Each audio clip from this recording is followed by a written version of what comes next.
All right. Well, sweet. Thank you, everyone. Hopefully, all our participants on Zoom are sitting and ready.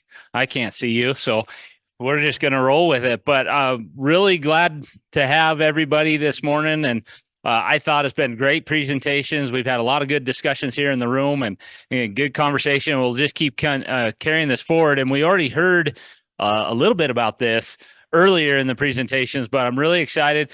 Our next presenter is Chris Crosby. He is a local producer up here in the Bighorn Basin and has been doing some drain tiling on his farm. And so this is kind of from a producer perspective of what drain tiling has done, but we can also bring in other conversations as we go out throughout the rest of the day and tomorrow. So here you go, Chris. All right. All right. So I'm in the Cali area. Done the last 7 years, done about 300,000 feet of tile line. Grow sugar beets, barley, hay, just kind of typical stuff around here. So what's kind of the history of sub-irrigation? Well, we really don't know. We think it's probably about as old as agriculture itself. We do know that there is some evidence around 4000 BC of fired clay pipe in Iran and Mesopotamia.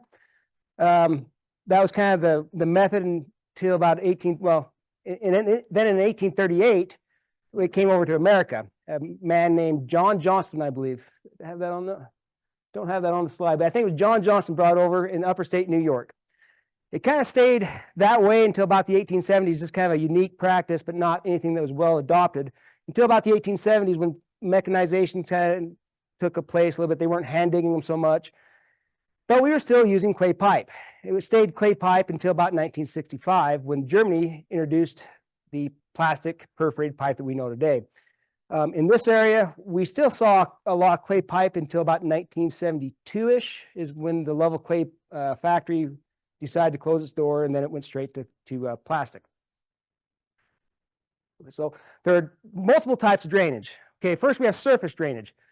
With surface drainage, no matter what you do, if you don't get the water off the surface, your crops aren't going to grow.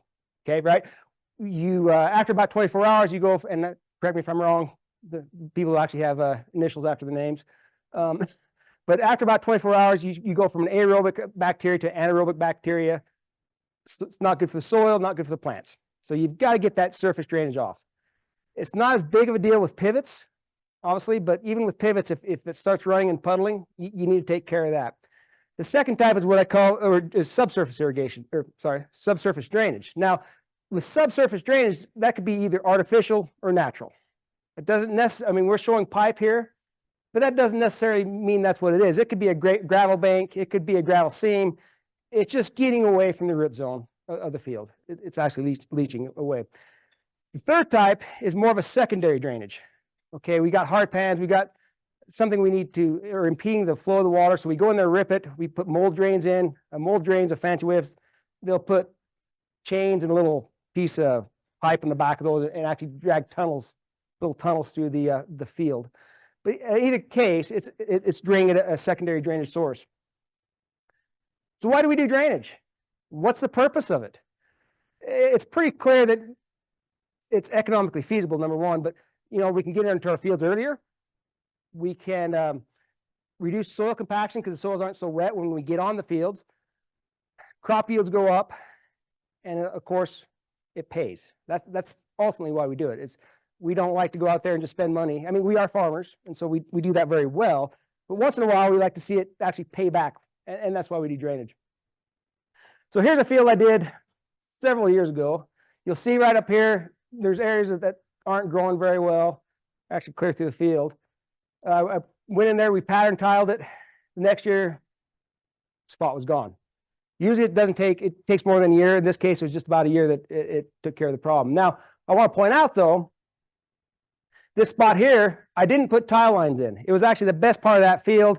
I was running short of time. It was a good part of the field, and so I just left it.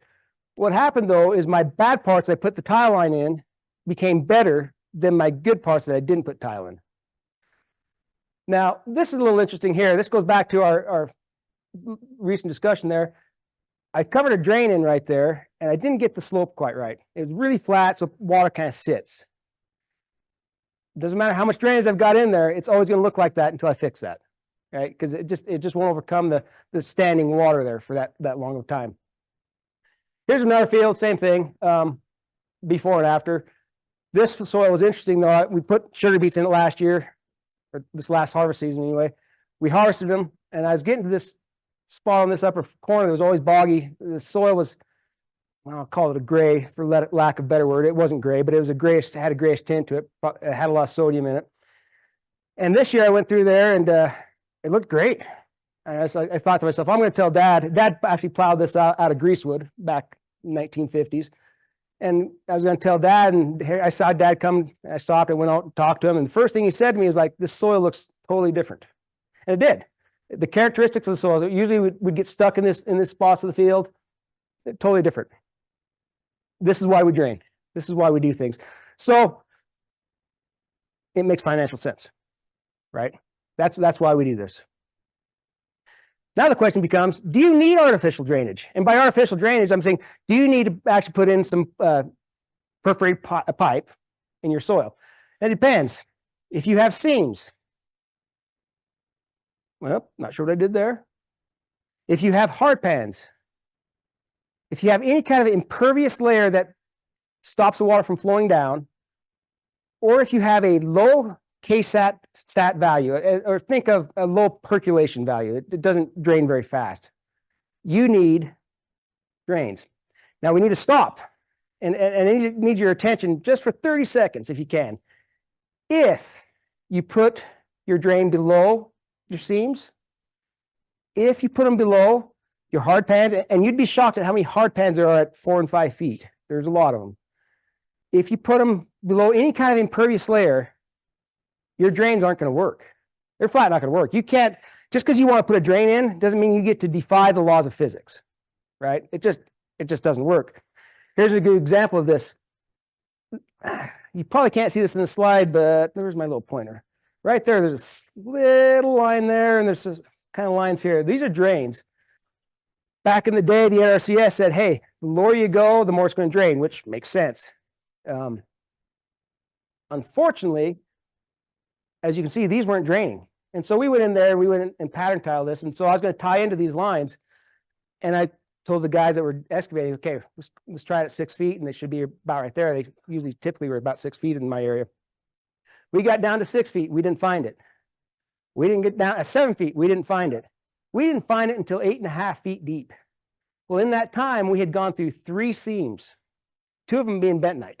And so the only thing, even though these ran good water, the only thing it was draining was the width of that, in this case, the width of a trencher or the width of a dragline bucket.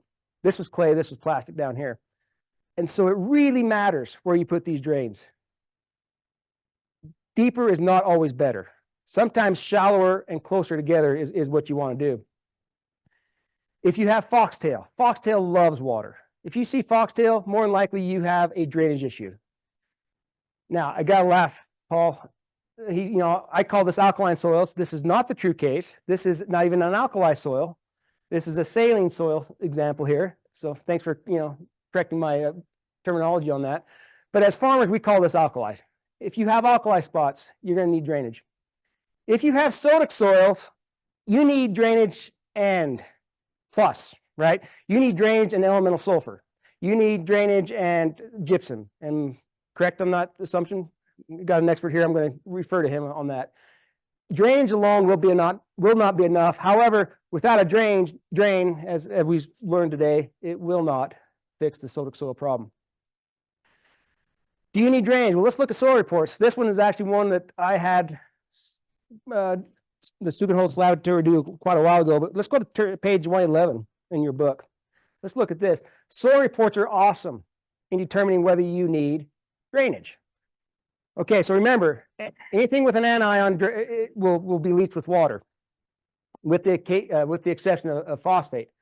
Well, so let's go to page 111. Let's look at boron. Boron is exceptionally leachable. Well, we got a value of 3.38, high value. Go to your sulfates. It's off the charts. Let's go to sodium. It's high. Salts, wow, 32. I mean, everything in that saying, hey, there's a lot of water-soluble stuff that can be out of this soil. It can't get out. And so at that point, you know, okay, we probably should start looking at some drainage. Having said all of this, nothing replaces the experience you know of your farm. What I say for Cali, Wyoming, my farm in Cali, Wyoming may not apply to your farm in Powell or Cody or anywhere else. You cannot replace the experience that you've had on your farm. So let's talk a little about implementing drains. First thing we need to talk about, no matter how many drains you put in, you will not change the water holding capacity of a field, of a soil. You will not do it. A lot of people think, well, I'm going to put the drains in, I'm going to have to water more. That's not exactly true. What you do with drains is you get rid of the saturation point here, all that extra water. But the field capacity of the field will stay the same. I have put in plenty of tile lines. I have never had, and this is in Cali, Wyoming, we have a very heavy soil, but I've never had to irrigate a field more because I put drains in. Haven't had to. In some cases, of course, in probably your sandier soils, that might not hold true. But you will not change your field capacity, the water holding capacity of your field. You can do that with, well, organic matter. Anything else will change field or water holding capacity? I'm not aware of it. So don't think that you're going to put your tile lines in and all of a sudden you have to water twice as much. It's usually not the case. So first thing you need to do when you're thinking about implementing drains, you go to the web soil survey. We're not going to, this is the link here, we won't use it. I've got some examples behind this slide. And so what you do is you get your area of interest up, you pull up your soil map here, and this kind of tells you where your soil types are different. Now, if I were to go and click on this 11A, go here, and this is what's going to come up. Some things that you want to look at on this report here. You've got, whoops, back up. Right down here, you've got, somewhere right down here, right here, you've got your different layers. So this one's 0 to 7 is clay loam, 0 to 12 is another clay loam, 19 to 23 inches, I got a loam. And then you want to look at down here, there's a KSAT somewhere down here, and it's usually going to be, in our area, it's usually about 0.2 to 0.6 inches an hour. It means I can get rid of a little bit of water there. So you need to know how fast that water is going to run through the soil. Okay. You need to use your soil maps and your, in this case, soil reports and zone maps. I like zone, do zone, mine just went blank, guys. Field report or zone, Ryan, help me out. Fertilizer, zone, variable rate fertilizer. Thank you. Wow. I do not like talking in front of people. and so, but you can use these also for maps or for your drainage. See where you want to put your drains. This is just a CEC map. And so you can see where your heavier soils are compared to your lighter soils. Those are a good resource. Once again, nothing replaces actually getting boots on ground. And so test holes, you'll see right here, this is snow, but these white flakes here, that's not snow. That's columns of salt. So, okay, we know we've got a salt problem at that point. Here's another example of salt in a clod, or as a soil scientist would, a massive structure. But there's a seam. That seam was at 3.5 feet, 3 feet 10 inches actually. Remember, in this where this was taken, I had gone 8.5 feet to get to my drain. So at 3.5 feet, I had a layer that was going to impede my drainage. Please. That seam? It was not bentonite, but in Cali there are bentonite seams that do run through the soil, and a lot of them. I've got some on one side of the town at about 4.5 feet. I've got a perfect yellow seam of bentonite, just right through it. And so, anytime you go below that, they just don't work. Clearly, right? So your next question you need to ask, how am I going to put this in, right? There's multiple ways. You can rent an excavator or have someone come out with an excavator. You can use a trencher, a wheel trencher, or whatever kind of trencher that is, or you can have a tile plow. Personally, I use a tile plow. It's a lot cheaper. We'll go into the cost a little bit later, but either one is acceptable and preferable depending on what you're doing. If you're putting in mains, your mains are the little terminology here, laterals and mains. Your mains are your main pipe that your laterals are going to come into. So if you're putting in mains, they should be a little bit deeper. and obviously a little bit bigger. And so usually that you can do that with a excavator of some sort or a trencher. Your laterals are definitely can be pulled with a tile plow at any point. This is our tile plow.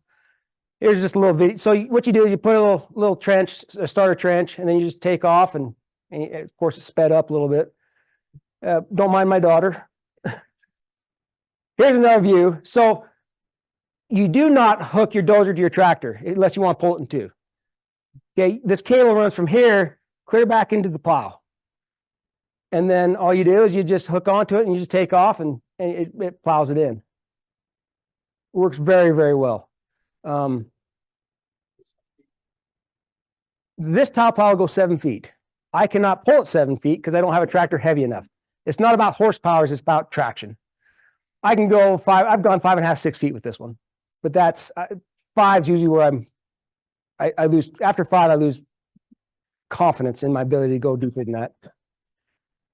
But to that question, I've found, I used to start off at 5 feet because, once again, right, deeper's better as long as I didn't have the seams. I have found that I like 4 feet, and I like them a little closer. It works a lot better than deeper because, once again, we have clay soils, at best loam soils, and the water just doesn't percolate fast enough. And so you raise them up, shrink them together, and I'm not talking, we're talking maybe 1 or 2 extra drains. It's just not that big of a deal. What part are you putting them? Good question. And so right there, it kind of gives you an example of depending on the soil types and how far. Personally, I put mine 100 feet. I like the 100-foot mark. Unless I get into a very tight soil or a heavy clay soil, I have gone as little as 50, and that works very well. These are suggestions, okay? These are not necessarily how you, and these are just a starting point. Now, you got different styles of how you can do it. So you can do parallel, which is just basically with your field. I like herringbone, and I'll get into why in a second. Now, if you're not going to pattern tile your whole field, you can go do this one here, which is you go out to your problem spots, and then you pattern tile. Now, here's why I like the herringbone. In this area, because we flood irrigate. And so if you flood irrigate and say these are our rows, and then I put water down that, and all of a sudden I've got 100% of my pipe in that irrigation zone. Whereas if I do a herringbone and I just irrigate, a set, I've only got 25% of my pipe, and so it doesn't overload the pipe. I've done both. Like I said, I prefer this one, but if you have to do this one, you won't see a significant. It's shocking how much, and it's shocking. So once again, how deep do I go? So don't be afraid to use your satellite imagery. This is just off the Bighorn map server of a field. This is a drain. We'll say so. Then I go here and I know that's 175 feet. There's 218 feet that we're draining pretty good. Down here is 59 feet, not so good. Use your existing drains. Take a wheel, take a tape measure, take whatever you need to take out there, measure how far it's draining. There's no better gauge of how you should space your drains apart than your existing drains. Now, in this case, this is a little deeper than I'd like it, which is why we got down to this 59 feet down here. So when I put these in, did my test holes, I knew I was getting about 200 to 175 feet, but we had some spots that was going to be about 60. I think I put these in at 100, and then I put them in about 4 feet. I haven't seen any problems with that field since. Do not be afraid to use existing knowledge to plan future projects, okay? You'd be stupid not to. What happens when we space them out too far? Well, we get water that's built up around the root zone, crop suffers. We've all seen this in our fields. So personally, for me, I like to space mine a drain or two too much than a drain or two not enough, because then I get this kind of stuff. I'm already in there. I've already got the track hose. I've already got the tile plow set up. It's a lot harder to come back in 5 years and find everything than it is just to put an extra one in. It's just not a big deal. I can plow in about 12,000 feet a day. And that's just an average day. That's not an exceptional day. And so for me, it's easier to put in an extra 1 or 2 than it is to come back and hunt around with my my excavator and try to find the tile lines to tie into them. Any questions at this point? You guys are so quiet. Yes, please. So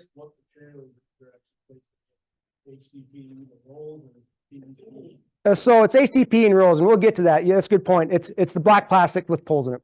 Yeah, low pressure HDPE. We'll get to that too. That's a really good question, actually. So first thing we got to ask ourselves, this kind of goes into with our diameter question. Do I want dual wall? Do I want single wall? Okay, dual wall is smooth, kind of like a PVC pipe inside. Single wall has the ridges. Why does that matter? Well, there's two reasons that matter. Number one, the water holding, or how much it will flow, changes greatly between dual and single wall. So if you look down here at 10-inch, single or dual wall, 337 gallons. 12-inch single wall is 388 gallons. You almost have to go up a size if you switch from dual to single. So you got to ask yourself, okay, what size do I want? And do I want dual wall or single wall? So obviously, if you want single wall, you can go up a size more than you need to compensate if you're hooking on to, say, like clay or other dual wall pipe. What kind of fall would be on that? So to get these flows, 0.1%. No, 0.1. Is that a tenth? I'm not, 0.1%. Okay, so a tenth. Yep. That is kind of the minimum, and we're going to go a little bit over why that's the minimum here in a second. Water will not stand still, right? I mean, we could put this on 0% slope and water would run. There are some silt issues that we deal with that we want at least a 0.1%. Next question, when we're talking about drains, what kind of holes do I want? Do I want, well, these are called muck holes. No one in this area will ever use this kind of pipe. It's got big holes. It's for mucky soils. Socks. In Cali, Wyoming, we do not use socks. In Powell, Wyoming, there are places that need socks. And it all has to do with the soil texture. If you have, be careful here, unstable soils like sands and silts that can easily erode, you're going to want some sort of fabric on that. Or have a grade that will flush itself out. If you are in a more stable soil like clay or loams, you don't need this. It doesn't go into the pipe. The next question you need to ask, what kind of slots? Well, regular slot is when they think of it as they take a knife, they kind of make an oblong, they remove some material out. You've got a hole, you can kind of see through it. A knife cut is where they just take a razor blade and just cut it. Don't remove any material out. That's really good for sandy soils because it stops the movement of particulates through the pipe. Solid has its place. Solid has its place if you're going to use it for water transferring, like irrigation. But in the sub-irrigation or the drainage world, it's got its place around trees, willows, cattails, anything that's going to grow roots into that and plug it up. They are nightmare. Trees are just an absolute nightmare on a tile system. You will put it in, and within 4 to 10 years, it will be completely plugged off if you put them next to trees. So that's why you want to have some solid pipe around those, unless you're going to cut your trees down, you're going to want some solid pipe. So now the question becomes, do we want sticks or maxi rolls? They both have their pluses, they both have their minuses. Sticks are extremely easy to work with. If you're digging trenches, they bridge really nicely, just like a PVC or pit pipe would. So you don't have to have exactly everything perfect. They're easy to work with. They're light. 2 guys can put together 15-inch pipe, no problem, not even break a sweat at it. They are very structurally rigid, as you would expect. However, maxi rolls are really convenient if you've got the equipment for them, right? You can roll out 3,000 feet in probably under 10 minutes. You can put it in a tile plow where you can't with sticks. It will not bridge though. So if you're if you're digging a trench, it's not going to bridge very good. And so you'll have stuff going, up and down if you haven't done it just right. I say don't get the 100-foot rolls, whoops, because that's a lot of connect, unless you're only going to do 1,100 feet or 1,200 feet. That's a lot of connections. And everywhere you make a connection, there's a possibility of something going wrong. Pulling apart, who knows, off grade. I don't like the 100-foot rolls unless it's a small project. So, it's like say in one roll of 4-inch pipe, I can get 3,400 feet on. I can get 180 of 15-inch pipe on. So it cuts down a little bit on the shipping because you can get more on there, and it's just a lot easier if you have the equipment. It's a lot easier to handle. Now, we've all seen this as kids, and this is my beware comment here. If you don't have the equipment to handle maxi rolls, it's going to look like just like this. It's a nightmare. It's an absolute nightmare. When we first started, we rented one of those pipe, 2-inch pipe, or those pipe trailers for the 2-inch black poly. Thought that, it would work, and it looked about like that when we got done. You need to have something that will cover the base, which is about a 4 feet radius. They're 8-foot rolls, and something on the top to keep it from popping over and slinging and tangling. I mean, I cannot stress how much of a nightmare it can be. It can be done, but don't think you're going to take your bale spear and roll it out. Don't think you're going to take your round baler unroller and roll it out. You will hate everyone in your life by the time you get done with that. Your wife will divorce you. Okay. Okay, so here back to the kind of cleaning things, or this not cleaning things out. We have some velocities that we have to be careful of. So if we're coming off a steep grade and then the field kind of levels out, well, of course, that water's going to be screaming down that pipe, and then it's going to hit where it levels out. And if we go above these velocities, we're going to have what's called a blowout. To give you an idea, 5 feet per second is around 3.5 miles an hour. So it's not fast, but it's definitely moving quite a pace. 9 feet is about 6.3 miles an hour, something like that. If you have those kind of velocities, you need to upsize your pipe. It shouldn't be that fast. Because what will happen is it'll hit it. Remember, we got holes. We want the water to come in. Well, if water can come in, water can go out.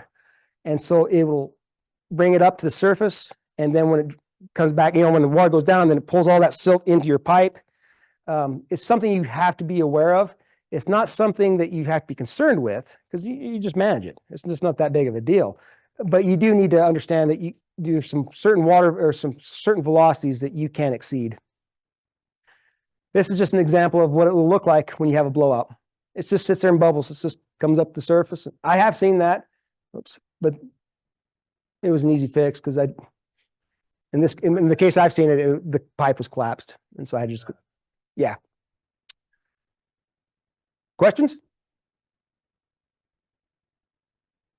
Okay, so let's talk about. We've all heard the.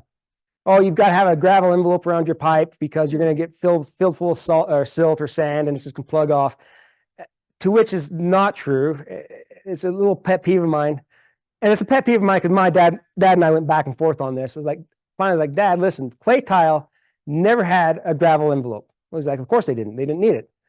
Why is this any different? Right? The gravel is not meant for a filter material. It is meant for a bedding material. Now, I'm not saying that gravel doesn't help in the drainage process because, it can come in, it flows nice through it. It's not a bad thing. I'm just saying you don't need a filter material as long as you can maintain certain velocities to clean your pipe out. Now, remember, I just said you can't have too much velocity. Well, you can also have too little velocity. This is kind of a rule of thumb. The next slide's totally about the same, same information, but different numbers, the different sources. But basically the idea is if you have smooth pipe or dual wall pipe, you need less of a grade than if you have CPE pipe or corrugated pipe. It's just because the friction of the corrugations make the sand settle out a little bit better. But if you have these grades, you don't have to worry about your pipe being silted in. You don't have to worry about, I'm going to put $200 an acre into something and have it next year be plugged off. Honestly, if you're not sure about your soil texture and whether you need a sock or what kind of grade you need, it wouldn't hurt to go get your soil engine, sent off to an engineer, or maybe do soil scientists do classifications? Okay. So you send to like an engineer that does that, and they can tell you, hey, yeah, you need a sock, or no, you don't. Typically though, if the soil isn't highly erodible, you probably don't need it. It's kind of my rule of thumb. If I know I set a tube and I got to worry about it washing, then I should probably worry about it washing into my pipe. If I set a tube and I know it's fairly stable, I'm usually pretty good to go. Yes. There's some discussion that in high volume flood irrigation, when we use a sock in unstable silts, so I think this is really important. There's been some people that have put a sock on and they say it quits working after 6 years.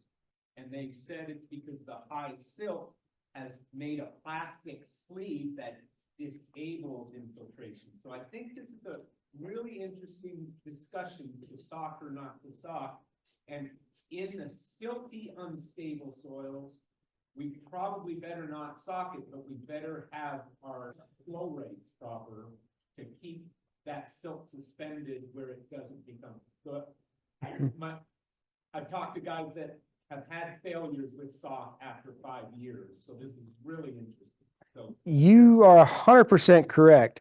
If you put a sock on and you shouldn't have a sock on it, it's just like any kind of filter, right? That filter is going to plug up, and all of a sudden your drain just stops working. In fact, when they first came out, my grandpa put in a plastic tile line with a sock on it, and he thought, that's going to be great. We won't have to worry about anything. And the next year, we were digging it back up and cutting the sock off. I wasn't. Grandpa was. And so, the sock is a very handy tool, but it can also go the other way too. So you need to make sure, if you think you need a sock, you either do a short test section, or you actually take it off and just get your soil analyzed and see if you need a sock or not. And then there's the other case. I've put socks in since just to try them, and they haven't plugged off. And so it just kind of depends on your soil type. It doesn't necessarily mean you'll always plug it off, but it's definitely a huge concern that you need to be aware of. I have a question online. Yeah. And it's, what's the lifespan of the plastic drain pipe? Good question. And the answer is we don't know. We have no clue, because remember, pipes was invented, or this kind of pipe was invented in 1965. We have not seen it fail yet. So it might be, next year they start failing, or it might not fail for another 300 years. We just don't know. We do know it's plastic. We do know that plastic doesn't really degrade in the soil very much. And so my guess is it's going to be longer than clay, which has usually had a service life of 75 plus years. So, yeah. Any question? Other questions? Okay. So Rory's going to love this one here. Wetland determination. Do not put tile lines in any kind of riparian area. If you have any questions, talk to your NRCS office, because what will happen is it's your ground. You can do it. You can do it all day long, but then they're going to come back to you someday and say, well, you tiled a wetland, and so now you are no longer qualify for any of the NRCS equip programs. So if you've got something that stays wet, even whether man-made or natural, go to the NRCS, have them do a little survey on it. And I've had some, they say, okay, yes, this is a wetland, but it's an artificial wetland because of it just it's your wastewater. You can go ahead and farm it, you go ahead and tile it. But if they come back and says, well, actually, this is a natural wetland, you better, you can do what you want, but understand the consequences that the NRCS will no longer participate with you in future programs. Rory, is that fair? Yeah. Yeah, it's just about communication, really. And it's not just NRCS, it's all USDA programs, so Farm Service Agency, Risk Management Agency, your crop insurance, federal crop insurance, all that. I was not aware of that, so that's good to know. Yeah, it's part of the spring patch.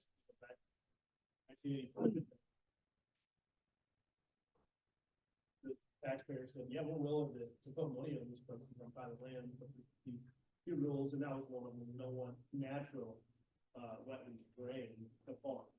Now, the thing we have going here for us is many of our areas are artificial, but NRCS needs the opportunity to go out there dig some holes, identify vegetation, make the determination, and then make sure that the Army Corps agrees whether or not with our determination. Okay, fair enough. In order for our public. Yeah. I saw somebody shaking their head no. I'm curious what I said. That you didn't agree with. I think they were talking about something else over here. Yeah. No, something different. This in regards to receiving USDA farm bill. There's some beautiful opportunities and discussions starting with regards to drainage and wetland, and ecologically the difference between a swamp and a wetland, and how we're filtering that water. And it's becoming a really nice scientific discussion that integrates cropping systems and drainage into holistic wetlands that enable the best pheasant habitat, the best spawning habitat. So the difference between a wetland and a swamp is something NRCS is working on. And your tile, and it's a great story, and it's being worked on.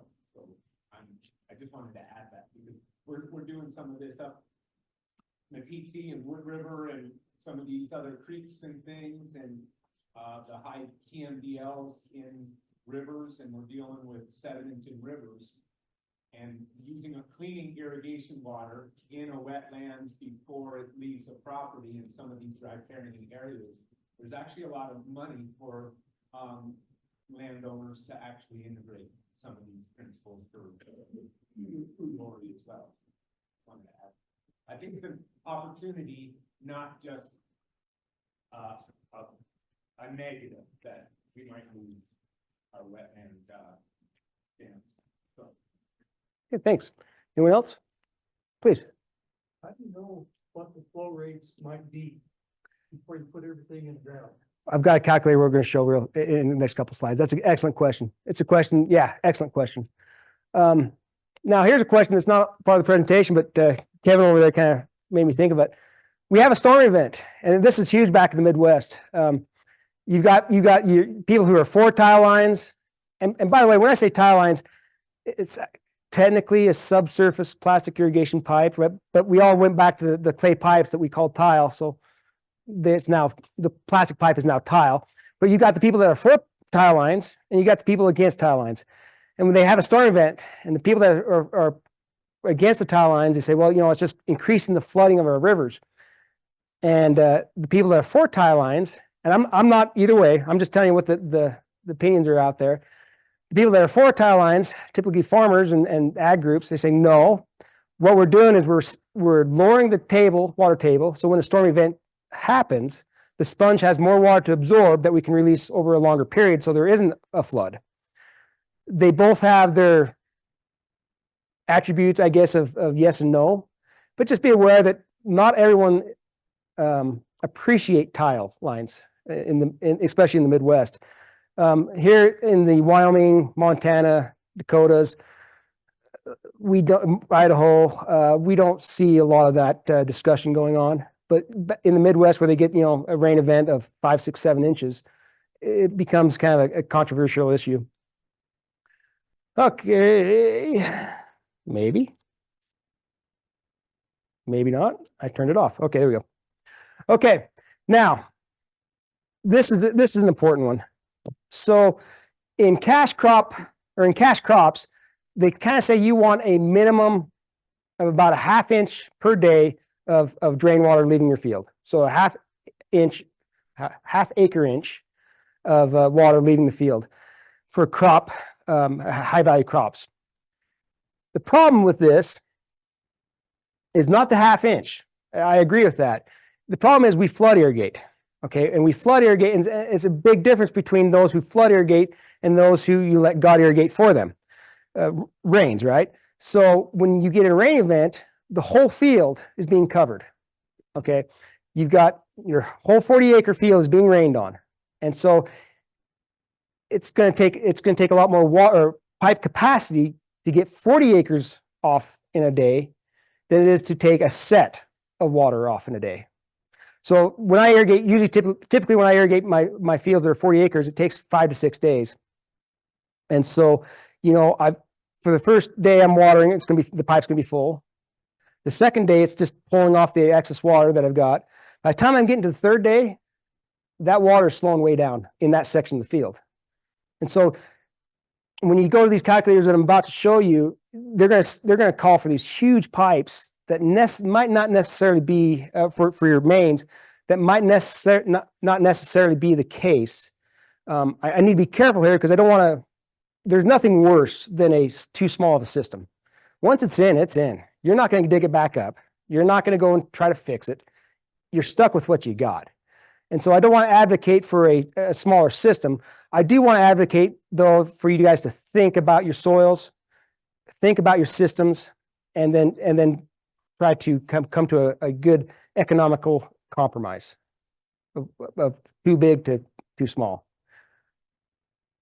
Any questions? Okay, this is our drainage calculator. So let me show you how to use these. I think it's that one here. Okay, so back to your question. What was your velocities? Was that the question, I believe? Okay, let's go. So this is the iGrow calculator. These things, whoop, you can't see it. Let the IT guy do his thing.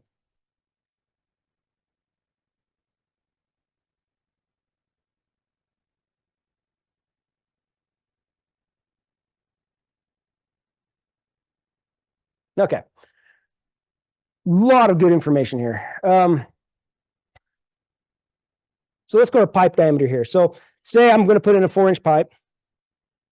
If I can get the mouse to work. Okay.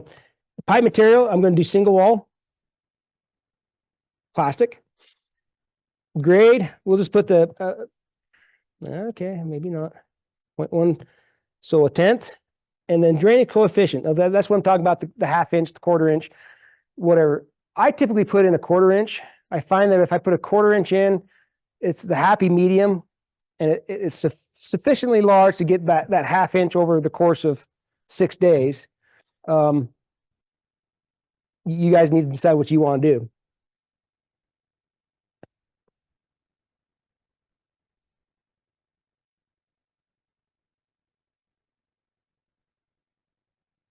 Okay, there we go. And of course, did I do wrong? Probably, but that's all right. Okay.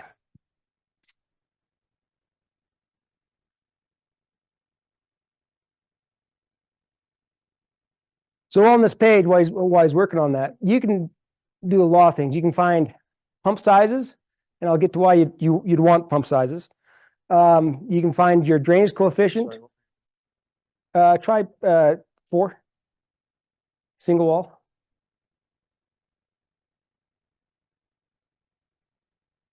Go 0.1 and 0.25. There we go. So in this scenario, it will tell me how many acres I've got drained, which is a 4-inch pipe will drain 5 acres. Flow rate is 1 CFS, and in this case, it's only 0.6 feet per second. Okay, you start messing with your pipe grade, and that changes really quickly. Clearly, another one, a good one here is your drain spacing, and you can put those information in. It kind of gives you an idea of your drain spacings. Once again, it's a tool. It's not set in stone. It's one of the other layers of information you need to kind of go through to kind of decide on your system. I really don't advocate for a set in stone type of situation because it's all so different. If we go back to our web soil survey, I get my web soil survey, and it tells me I've got 2 different soil types in that one field that I showed. But that'd be like me saying, okay, describing everyone in this room. Okay, most of us are white. We're probably farmers, and then some other characteristics. But then we said, oh, wait a minute, we've got a few women in the in the meeting here. We've got a couple soil scientists, a couple farmers, a couple extension people. So even though the soil survey says that it's all homogeneous soil, it's never the case. It's always going to be different. There's always different characteristics. And so you really need to kind of have these layers of information and kind of decide on what you want, how to set your system up. Okay, we're going to get out of that. That's kind of a fun one to play with. I'm kind of weird that way, but if you just go, it's in your presentation. The link is Shift F. Yep. Okay. Yeah, let you do. I can barely run a shovel, let alone a PowerPoint.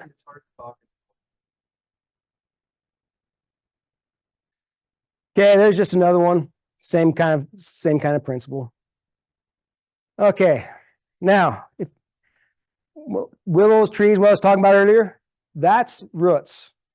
I have seen them where when you pull them out, the roots have embedded. I mean, they've got the corrugations in the roots. They're so tightly packed in there.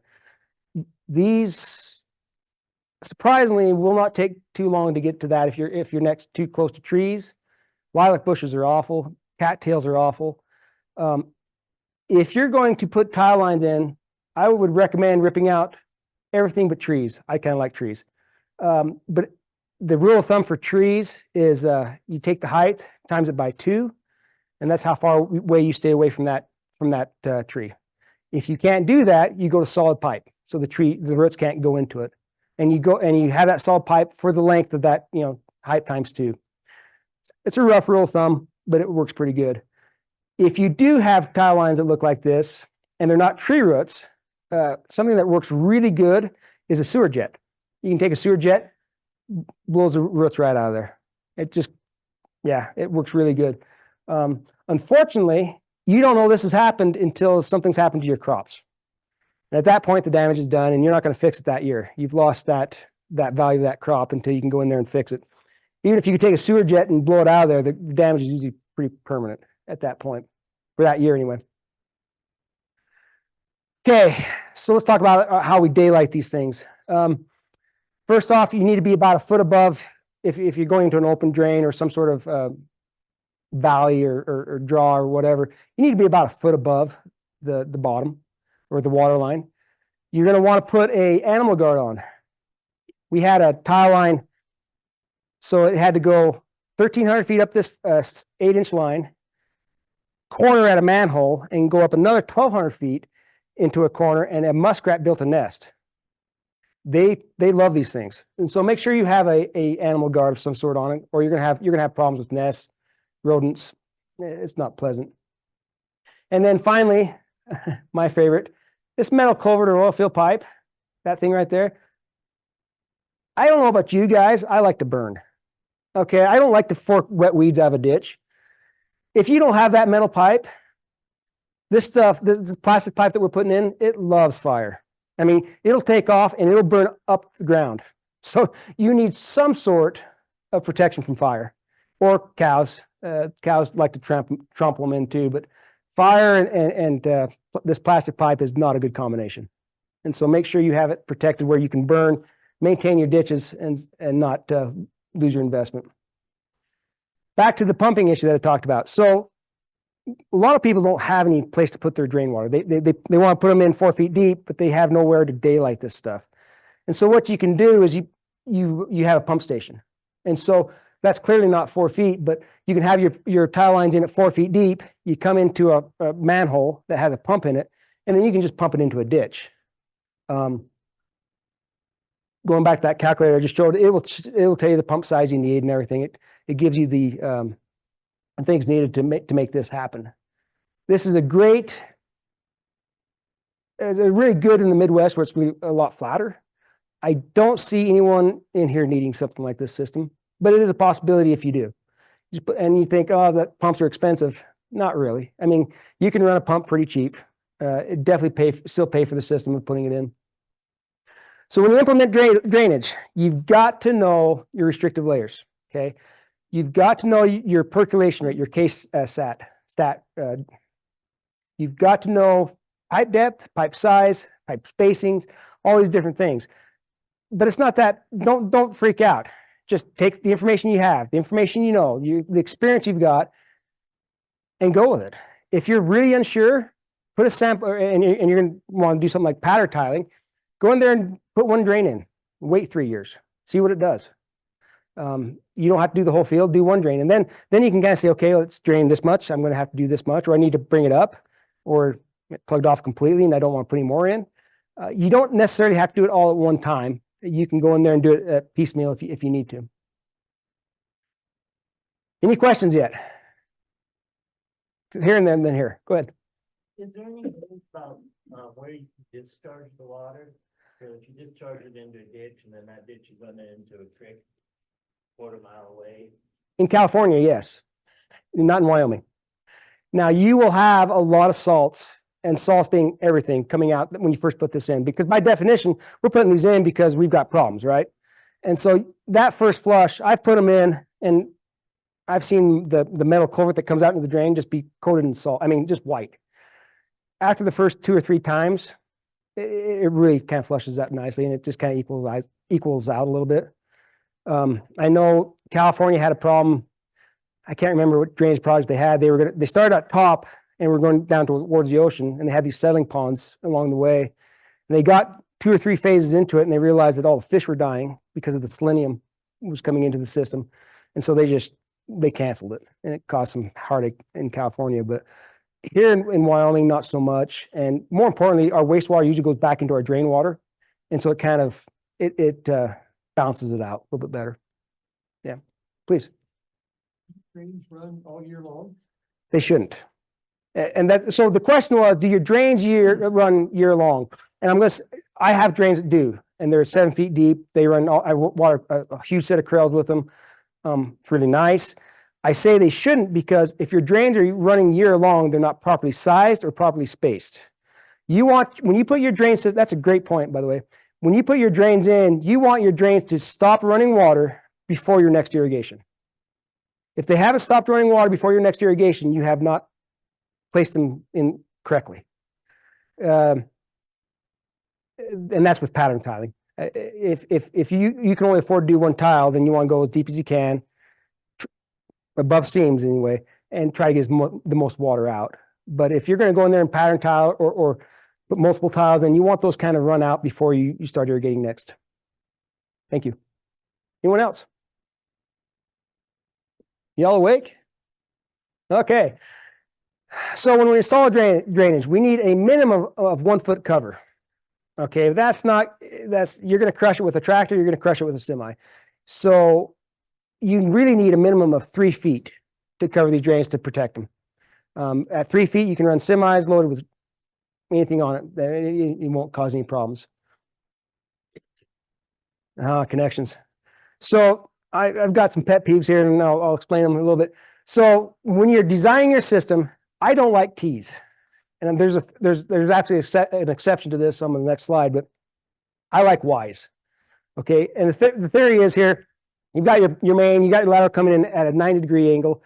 There's going to be a lot of turbulence at that connection, which is going to cause a lot of friction, which is going to reduce your flow. Whereas a Y, it kind of merges on in like a lane on an interstate, and you just can't keep going. I really like the Y's over the T's. I like the internal connections over the external connections. We are losing a little bit of a capacity with an internal connection, but they are a lot more sturdy. They're a lot more dependable. The external connections, they're not much there holding that pipe together. Of course, with single wall, you don't need 90s. That stuff will bend, no problem. Dual wall, you'd have to have some 90s. Now, here's the exception. On bigger pipe, in my opinion, that's just my opinion, not the official opinion, 10-inch and higher, you can use what's called these tap tees.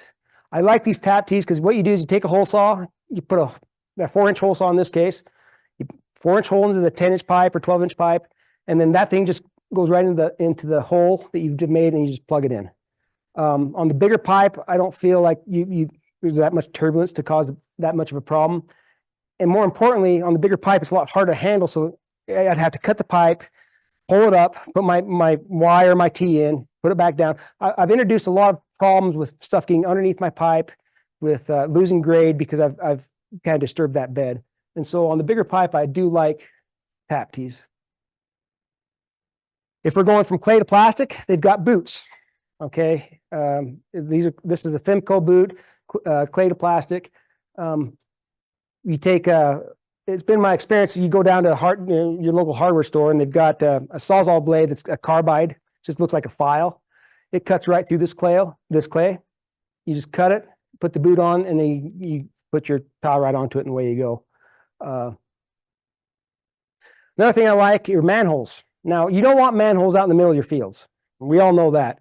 But manholes are a good way, if it's out of the way, like at a corner of a field or somewhere where you're not going to hit it, it's a good way to inspect your drains. It's a good way to be able to clean your drains if you ever need to.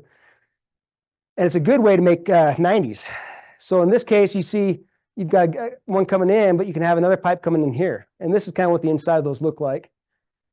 You can put cement in them, make them look nice and pretty. Or if you don't want to go to that amount of work, you can get a 24-inch culvert, cut it half, throw it in the ground, cut some holes in it, put some sackcrete in the bottom so it doesn't wash, and then you're ready to go. Either way, though, you want to cover these, because if you don't, you'll get moss. The moss actually comes in the dirt, it gets into this manhole, and it doesn't need sunlight, and they will plug your tile lines up. Okay, so installing grain. This is kind of a video. This is how I do it. I don't like to use a track hoe to spread the gravel. I'll show in a little bit. The gravel is probably one of the most expensive parts of covering a drain or burying a drain, depending on what you're doing. And so I like to use actually a cement mixer. Put it in there. I think maybe I'll get that sound. I apologize. Pour it away we go. And when you get done, it looks like that. Now you'll notice in this case, I'm not covering my pipe. Okay, and this is why. I'll go here. When you cover pipe, you need a bed line or bedding material up to the spring line. You do not need to cover the whole thing, but you do need it up to the spring line. The spring line is where if you were to push on it, that's where it'd smash. And so we need some structural integrity up to the spring line. And after that, we just need to put some backfill in. Of course, you don't want to backfill the whole thing. You want to do it in layers. You do not need this bed. It says bedding here. You don't need that. That is more for keeping on grade. You can pick it up, shovel some rocks in. But if you've done a good job excavating your trench, you really don't need the bedding material. But you do need this. It's called haunching. You do need material from the trench floor to the spring line of the pipe. Alternatively, you can, I don't know if you want to, but you could go in there and not put any gravel, cover it with 2 feet or 1.5 foot of dirt, throw water in it, and let it all settle around the pipe and give it that structural integrity, and then cover it. They do that in places. That's obviously going to take a lot more time because all of a sudden you're going to have to do that in layers. But that is something you can do. What you do not want to do is tamp it. Do not tamp. That stuff will, okay, into my things I've done wrong in life, I guess. I was doing a connection, had an excavating company do it for me. And I said, okay, don't tamp it. I just want you to put the dirt on top of it. I'm going to irrigate it. It'll settle it, and then I'll deal with it. I went off to get into my tractor, and I come back, and here he was tamping the dirt. It's like, he's, oh, I didn't tamp it too hard. No worries. The next spring, guess where I had water coming out of the top? You know, he had smashed it. I mean, I couldn't have smashed it more with a paver. It was just flat. And so do not tamp this stuff. It doesn't handle it well. It's not PIP here, guys. I mean, it will smash if you're not careful. This thing is called a spoon. Now, this just came off of the internet as an example, but gravel is one of the most expensive things to do when you do these drains. But you've got to have that structural integrity up to the spoon line or the spring line. Well, ASTM standards say, hey, as long as you have virgin soil up to the spring line, you don't need to have gravel. And so what you can do is you can actually do this kind of this is the outline of your tile, outer diameter of your tile, and that will give you conform to ASTM standards of virgin soil up to the pipe, and you can eliminate your gravel needs. Pretty simple. They do it a lot in the Midwest. My guess is it's going to impede your digging a little bit. You might want to dig your initial trench first and then come back and put that on and then just, but that is definitely an option if you need to cut costs. Cut costs while maintaining a structural or a good system, I should say. Okay, so this is how I've pulled in some tile lines in the field. Do not pack them. I cannot stress that enough. Do not run them over with tractors. Stay off those things until you water them. The problem, and it can be a big problem, is when you do this, is the water's going to settle your trench. And sometimes it's not enough to bother you. Sometimes it's enough that you can't irrigate. And so it's all depending on soil types and how that soil reacts to that kind of plowing them in. So when do you do this? Well, if you do it in the fall, I like to do it in the fall because I can put them in, and then before the water goes out, I like to flood the field, let it settle. Once that water's gone across it, I can go in there with a leveler, plow, whatever I need to do, make it right. Now, if it settles too much, you'll see it's going to settle once more because I've put all that dirt into that trench that's settled. Well, that trench will settle a little bit again, but it will never be enough to actually affect your irrigating, your flood irrigating. And then this, when you level it again, that'll be the end of it. Guys, use your head when you do these systems. This system would never work. There's no way that pipe's going to pack around or dirt's going to pack around those pipes. It's going to crush. So if it doesn't smell right, it's probably not right. Right? You want to make sure that you kind of think through things a little bit and make sure that this makes sense. Yeah, that's nice for getting installed. It's going to be quick and easy. It's not going to be a system that's going to be working in 25 years either. Any questions? Okay, so let's talk about the cost payback. Okay, well, the cost, you got pipe, you've got the installation, parts, gravel, all that other stuff. Then you got the cost of the pipe. Now, disclosure here, my wife sells this stuff. That's how I was able to get these pipe prices. I only have it in Fratco in your handout because I didn't want to seem like I was selling anything. But I did ask my wife what the prices were about a month ago. And this is what the prices are between dual wall and single wall. I put these in here not to say, hey, buy pipe. I put these in here to say it's really affordable to do it. 4-inch pipe, 4-inch pipe, 43 cents a foot. Okay. 15-inch pipe, single wall, $5 a foot. It doesn't need to be this exorbitant price to put in pipe. It's very affordable. Having said that, if you don't do your homework and shop around for pipe prices, you can pay exorbitant prices, especially in the Bighorn Basin. It's shocking at how much people charge sometimes, but definitely affordable, guys. So let's talk about cost. I buried a drain. Where are we at with time? No, I got plenty of time. I buried a drain this fall. In fact, December. It took me $2,700 in gravel, $3,000 in excavation, some parts, some labor. It came out to $7.88 just to dig the trench and for the bedding material and to cover the drain. Okay. With pipe, it cost me $10 to put the pipe in with everything else. Point being is the major cost of installing tile lines is not the pipe. The major cost of installing tile lines is the excavator. It's the gravel. It's the labor to do all this stuff. And this is why we went to a tile plow. With a tile plow, we don't have any of these costs. We do have the cost of the pipe. So about $2 a foot for 10-inch here, $2 and change. And, but what I do have that is a cost for the GPS system, the cost of the tile plow. So how do we want to justify that? Well, one way we can say, okay, it's going to cost us $40,000 to buy the machine and the GPS and stuff for it. So that means I've got to put in 40,000 feet of pipe to justify putting this or buying a tile plow. That is one way of looking at it. The other way of looking at it is saying, okay, no, it's going to cost me $7 or almost $8 a foot to put in tile line with an excavator. That means I need 5,000 feet of pipe tile line to put in to justify a tile plow.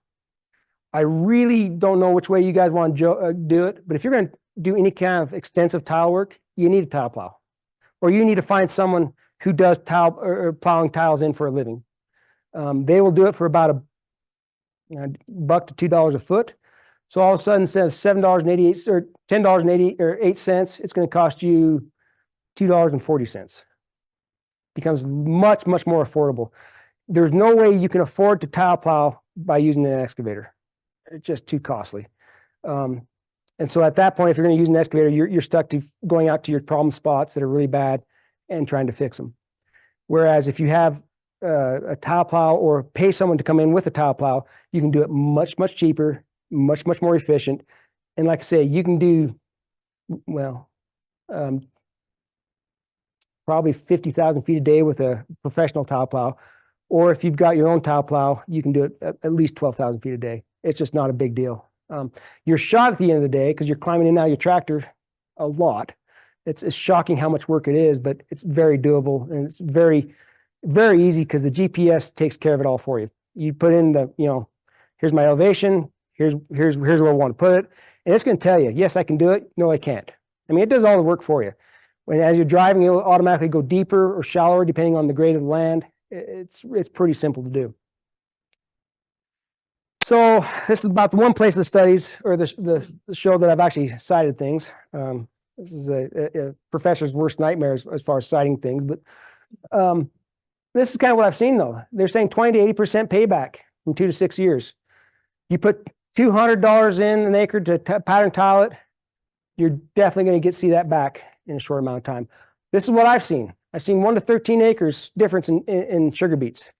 Of course, the 13 acres was a bad field. The 1 acres was a really good field. Typically, I see 2 to 5 acres or 2 to 5 tons per acre when I tile plow something. 5 to 25 bushels an acre. And this one, a little interesting. It's kind of hard to measure. 1/2 to 1 ton an acre in hay, but I usually get an extra year out of my hay. Hay doesn't like soggy roots. And so you keep that foxtail from coming out or going into it. You keep it from dying off faster. You will get extra time into it. It really does pay. This is another study where every dollar invested created $1.90 in payback. Okay. That's for corn, and looks like soybeans was $1.20. So it really does pay back quickly. I have found personally that if I'm dealing with water issues and water issues alone, it will pay for itself the first year. If I'm dealing with any kind of salts, it's going to take at least 3 years before it starts paying back or until it starts reaching its maximum potential of that drain. Just doesn't cost, it really does pay. So any questions? Do you see your soil test change then? I do. In fact, Paul doesn't know this, but I've called him multiple times talking about what's going on, right? And Paul, do you mind if I put you on the spot? Okay. So we've got our soluble salts. In his Stukenholtz report here, we've got soluble salts. I have found that I'll put these in, I see my salts go way down, and then all of a sudden they come back again. I've always assumed it's because my base saturation is changing because I'm putting elemental sulfur and stuff on. Is that the case? Where the salts leaving the base saturation and becoming soluble? Or is that? When you say the salts are coming back, you can talk about the soluble salt number? You need the soluble salt number, yes. So are you saying the soluble salt number comes back or the sodium number comes back? Yes, both of them. And so I've always kind of been curious why I see that. Because I'll see that. I'll see my numbers go down, and also maybe it's a testing issue, but they're supposed to be doing it GPS points. And so I've always just kind of, but when my salts go up, my base saturation is changing. And so I'm just curious, is the salt or the sodium leaving the base saturation? Because what definitely does happen when we add the gypsum or the elemental sulfur is that the sodium comes off the clay. So you see a drop in the base saturation of sodium, but then a temporary increase in soluble salts because you're pushing it off the clay into the soil solution. But then your good irrigation with the drainage removes that again. Correct. That number will go back down. So it just says kind of something like this sometimes. You know, I see it. Yes, I think that's very commonly seen. I think that often works that way. We certainly see it also not from a drain standpoint, but if you do a treatment like sulfuric acid on top of a soil, you'll see this real rise in soluble salts at the very start. There'll then kind of be a pulse that'll move down through the soil as we leach it out. We see that too. Perfect. Thank you. I've been wondering that actually. Another thing I've seen is that you'll, especially if you don't put your drains in, you'll say, oh, I'm going to use elemental sulfur. I'm going to use some gypsum. If you don't have the drains, it seems like you free those salts up and it does more damage than if you would have just left them alone. Because you all have all the salt in the solution and it has nowhere to go except your roots. I don't know if that's true or not. That's just been an observation I've seen. And so this is kind of you've got to do drains, you got to do your amendments, and you got to do it in the right order type of thing. So anything else? Please. On your plow, when it's putting something in on grade, is there a length or a maximum length that you can run a line just based on the No. plow? Nope.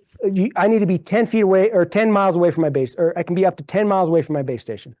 So 10 miles, I guess. Yeah. So what you do is the longer the better, because the less connections, the better. But, you know, the longer they are, the closer they need to be together because it can only carry so much water. But yeah. Elise. Is there a limit to the diameter of pipe you can do with the plow? Yes, that's a good question. So for this plow that I've got here, it'll do up to 10-inch. I can't pull 10-inch. That tractor that you saw hooked onto it is only 35,000 pounds. It's not a power issue. It's a traction issue. And so if you're going to do 10-inch, you need 80, 90,000 pounds. The plow's rated to 100,000 pounds. And so I could hook a D9 cat onto it and plow it all day long. For me, in my soils, I can go 5 to 6 feet deep with 4-inch pipe, no problem. I don't need to do mains because my dad, my grandfather they did all the main drains long ago. And so now I'm just tying into those main drains. And so I don't need to do my mains. If I was doing mains and had a commercial tile plow or had someone come in that did it commercially, they can plow up to 15-inch tile and they can do it. I plow mine in about a mile to 0.9 miles an hour. Those guys will plow 2.5 to 3 miles an hour. I mean, it's amazing. I mean, they'll put in 50,000 feet a day and not even blink an eye. It's amazing what they can get done on a commercial outfit. But they're on a D9 frame, and so they've got the weight, they've got the power, they just go. So we spend this $200 an acre. That study said $1. We get $1.90, not just that year, but the next year and the next year. I mean, and there's zero cost after that. After it's put in, there's zero cost. There might be a little maintenance once in a while here or there, but you get that return every year as long as that system is functioning. It's better. It's a better investment than fertilizer. It's a better investment than a lot of things just because once it's in, it doesn't cost you a thing.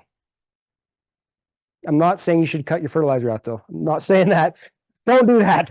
But anyone else? Okay. Two things for you off of chat. Yeah. Chris.